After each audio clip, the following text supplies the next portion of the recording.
America का सियासी मंजरनामा पाकिस्तानी सियासत की अक्कासी करने लगा। धांधली और इलेक्शन चोरी का इल्जाम अमेरिका में भी गूंजने लगा और इसमें कोई बैद नहीं कि ट्रंप का अगला नारा हो वोट को इज्जत दो।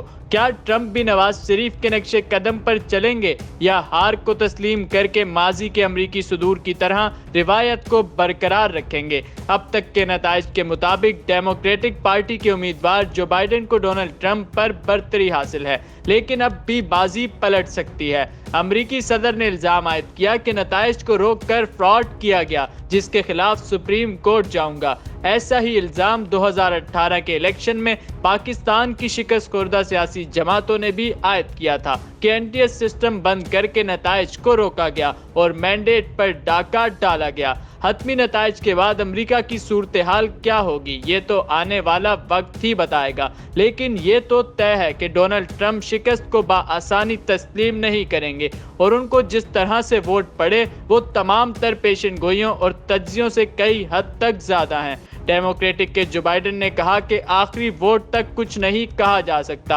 अलबत्ता जिस हिसाब से नताइज आ रहे हैं हमारी जीत यकीनी है।